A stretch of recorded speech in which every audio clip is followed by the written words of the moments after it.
Num mundo onde tudo pode ser parcelado, onde a propaganda ela insiste que a felicidade ela tá a poucos cliques de distância, o que realmente se acumula não são conquistas, infelizmente, são as dívidas. O problema é que a dívida ela não só vai comprometer o presente, mas ela vai corroer o seu futuro silenciosamente. E muitos sequer vão perceber a profundidade dessa armadilha e é sobre isso que eu vou falar nesse episódio. Vou bater em gente grande, tá? Mas é sobre isso que eu quero falar, o consumismo que te consome e você nem toma conhecimento. Então, se você quiser ouvir, estiver preparado para essa mensagem, me acompanhe até o final desse episódio. Tá começando mais um Money Play comigo, Fabrício Duarte, e eu quero falar sobre um tema delicado, um tema que é desconfortável para a maioria das pessoas. Por quê? Vai mexer num vespeiro aqui que ninguém gosta, né? Cortar o padrão de vida, pensar em não consumir, não quero movimentar a economia.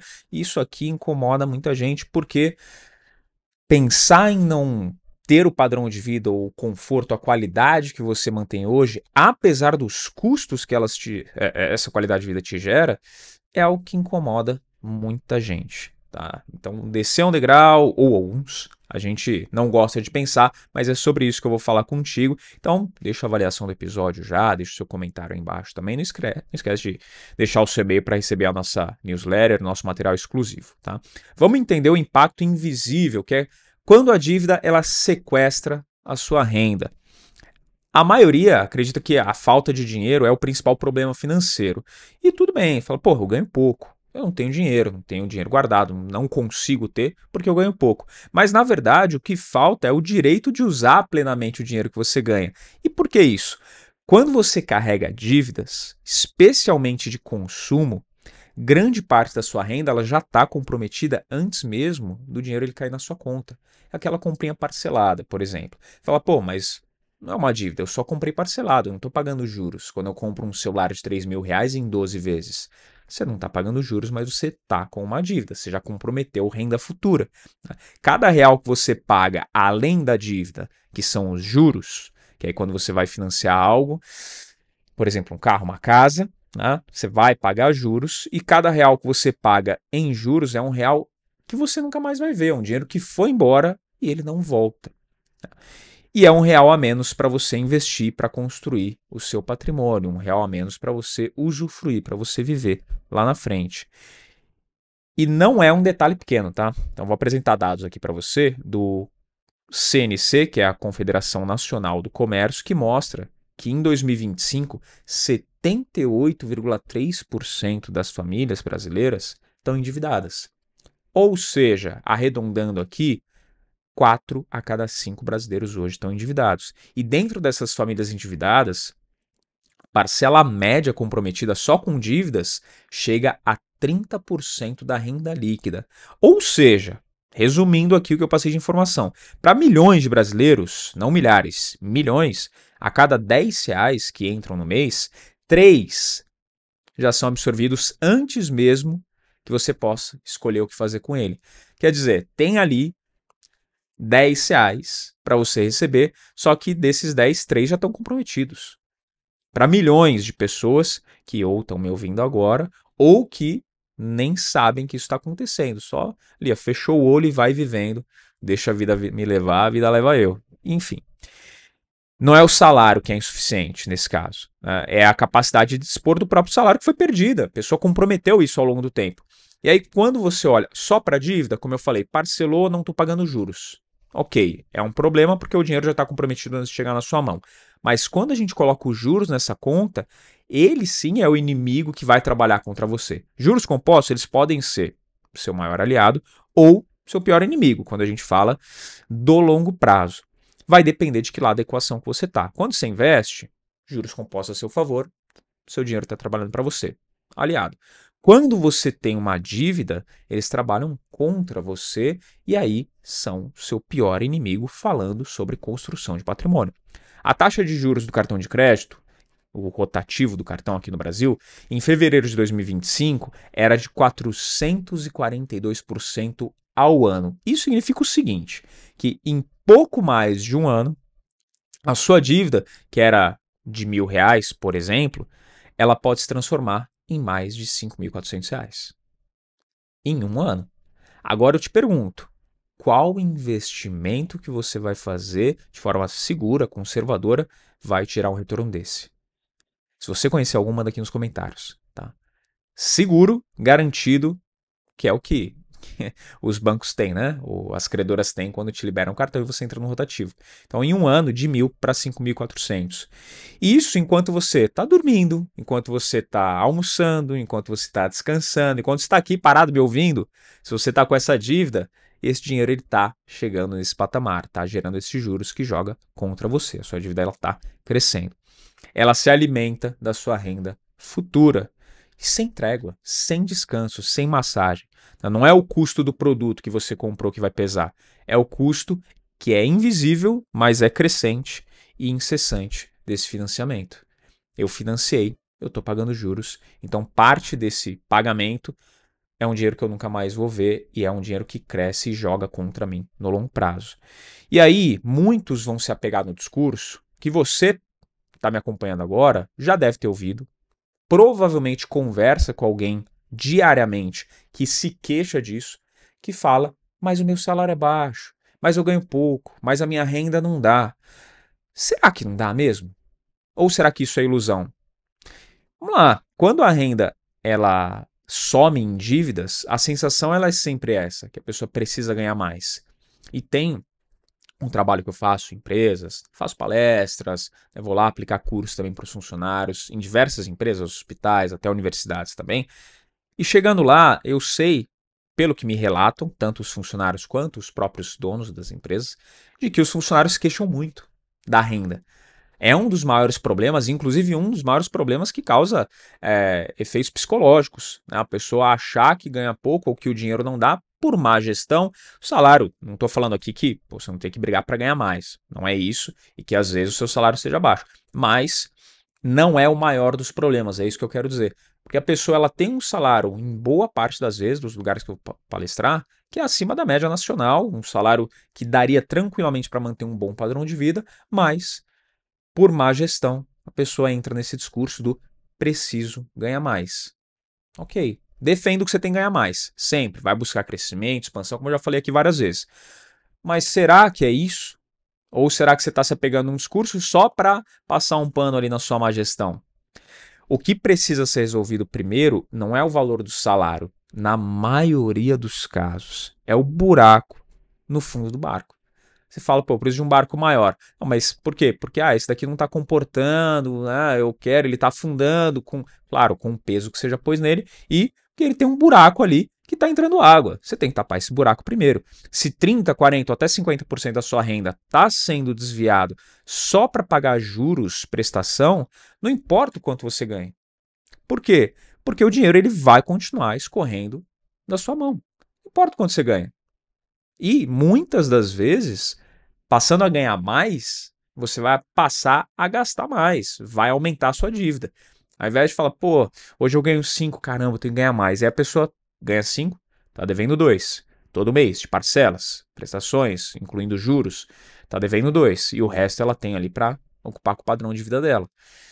Passa a ganhar 10, ao invés dessa pessoa ela guardar essa diferença, guardar 5 ou que seja, guardar 3, né? Porque pô, não guardava nada, vou passar a guardar 3, já estou guardando muito. E aumentar um pouquinho o padrão de vida, melhorar a qualidade de vida, que isso também tem que ser feito? Não. O que a pessoa vai fazer? Vai comprometer 5. Fala, pô, mas você comprometia 40% do seu salário, agora você está comprometendo 50%, você está ganhando mais. Mas ainda assim o dinheiro não dá. A solução, ela não é só aumentar a renda, é reconquistar o controle sobre aquilo que você já ganha. E como que você pode fazer isso? E aí vem o segredo do sucesso, que não é segredo para ninguém, mas são os pontos que você pode colocar em prática para resolver esse problema, para conquistar ou reconquistar o controle daquilo que você ganha. Primeiro, cortar gastos desnecessários. Simples. Vê o que é desnecessário e corta. Cancela, encerra, cancela se for alguma assinatura, encerra se for algo que você consome todo mês, não se dá conta, mas não usa. Cancela, por exemplo, excluindo aplicativos ou deixando de ir em lugares que você costuma ir, que vão te incentivar ao consumo. Shopping, por exemplo. Então, corta os gastos desnecessários, quita dívidas agressivamente, também é algo que você pode fazer. Você quitando dívidas que, pô, você tem aí para longuíssimo prazo, você tem a oportunidade de quitar para reduzir ou eliminar os juros que você pagaria ao longo do tempo, faça isso. Outro ponto. E por último, eliminando o financiamento do consumo supérfluo. Aquele consumo que é supérfluo, que você não tem necessidade, pensando principalmente que você está comprando não para você, mas está comprando para os outros. Sabe aquela compra que você vai comprar pensando, nossa, mas fulano vai olhar isso daqui. Pronto, você já está corrompendo a compra, não é algo para você, você está comprando para os outros. Se você pensa nisso, se você vai comprar com esse intuito, corta. Ainda mais se for uma compra alta, uma compra parcelada. Seja uma viagem, tá? Que experiência bacana pra caramba. Viajar é muito bom, sou um entusiasta disso, já falei aqui algumas vezes. Seja um celular, seja um carro. Então, corta isso, elimina o financiamento do consumo supérfluo. Tá bem? Fazendo essas três coisas, você consegue começar, pelo menos, a entrar nos eixos de reconquistar o controle da sua vida financeira. E a renda, ela só é de fato sua quando ela não está comprometida com o passado. Você compromete com o passado a sua renda futura, compromete no passado, né, a sua renda futura, ela não é 100% sua. Aí você não tem a sua liberdade financeira, sinto lhe informar. O que está em jogo aqui, de tudo isso que eu estou passando para você? Não é só o dinheiro, é o seu tempo, é a sua liberdade, a sua vida, no fim das contas.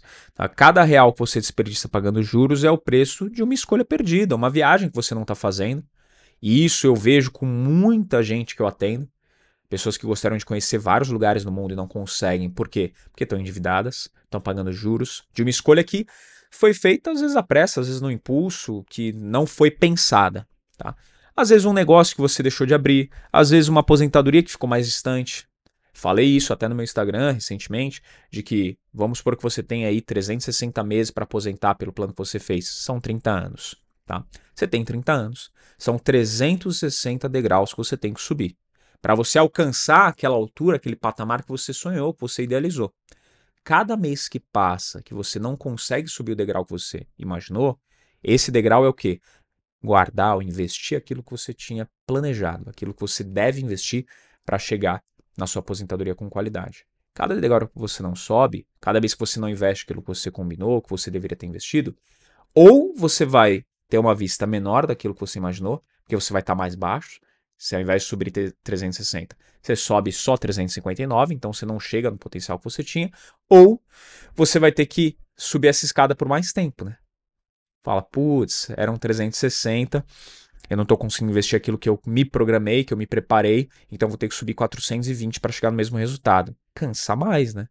Ou eu vou ter que esperar daqui a um tempo e começar a subir essa escada só daqui a 5 anos, daqui a 10 anos. Vou ter que esperar outros subirem 60 degraus para eu começar a subir os meus.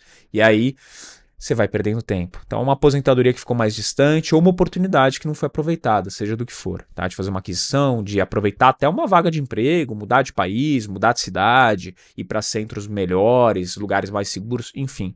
É uma oportunidade que você desperdiçou cada real que você gasta com juros. Tá? As dívidas elas vão transformar o seu amanhã em uma extensão penosa do que foi ontem. Elas vão aprisionar o seu tempo, tá? Sendo bem dramático aqui até. Elas vão aprisionar o seu tempo, elas vão limitar o seu poder de decisão, elas vão bloquear as suas possibilidades. E quanto mais tempo se mantém a dívida, mais difícil é reverter o processo. Por quê? A gente acostuma. Esse é o problema. Tá? E quer uma prova de que a gente acostuma? Você gosta de trabalhar? Pensa, reflete você. Você gosta de trabalhar?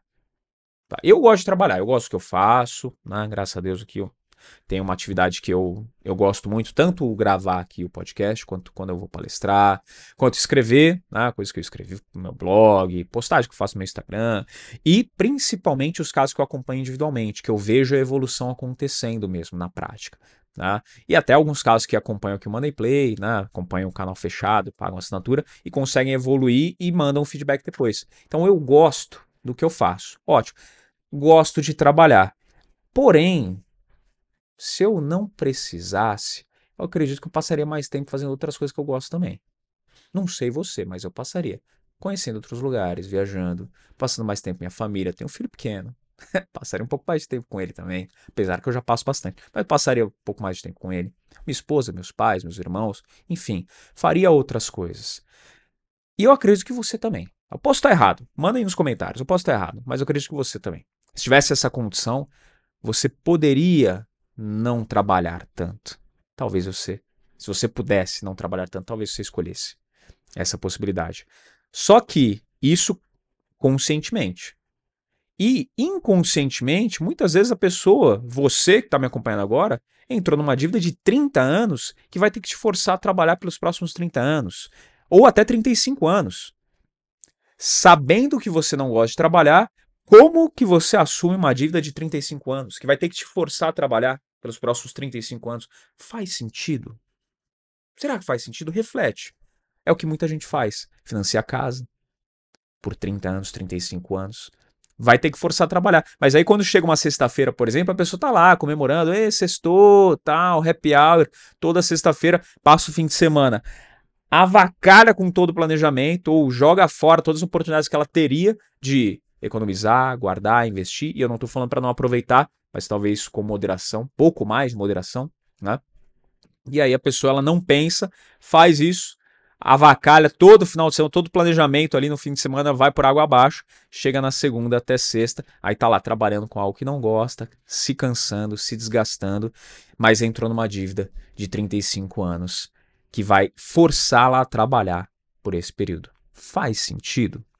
Vamos concluir aqui, né? Acho que está muito pesada essa mensagem, mas vamos concluir com o seguinte: o consumismo disfarçado de liberdade é hoje uma das mais eficientes formas de escravizar financeiramente quem devia ser livre. Enquanto você acredita que precisa de um salário maior para ser feliz, o verdadeiro inimigo ele já está dentro da sua casa. Ele entrou, te deu bom dia, boa tarde, boa noite, está convivendo contigo, está olhando seu sono, está dando risada da sua cara. São juros. Já estão convivendo contigo. Ser livre financeiramente não começa quando você ganha mais. Eu preciso ganhar mais para ser livre. Eu preciso ganhar mais para ser livre. Não começa. Não começa. Ele começa quando você para de entregar sua renda para o passado. Uma decisão que você tomou 5, 10 anos atrás, ou 2 anos atrás, que está se arrastando e vai se arrastar por mais 5, 10, 15, 20, 30 anos para frente. Recupera o controle do seu dinheiro, recupera o direito de usar a sua renda para construir o seu patrimônio e não para pagar juros, não para pagar dívida. E essa sim vai ser a verdadeira conquista, essa é a verdadeira liberdade financeira. Quando você entender isso, essa mentalidade, e começar a viver isso na prática, aí sim a gente pode falar que você está no caminho para a liberdade financeira. Pegou a mensagem? Entendeu? Ótimo, então deixa aqui nos comentários a sua opinião, a sua visão, avalie esse episódio também. Não esquece, deixar o seu e-mail cadastrado para receber os nossos materiais exclusivos e me encontrar aqui, óbvio, no próximo Money Play, que a gente vai trazer mensagens reais, mensagens pautadas em dados e também, às vezes, verdades difíceis de engolir. Às vezes, mas que é igual chá de boldo, né? É amargo na entrada, mas faz um bem danado, tá? Eu espero que você tenha curtido. Mais uma vez, deixe sua avaliação e não esquece de me encontrar no próximo Money Play. Tchau!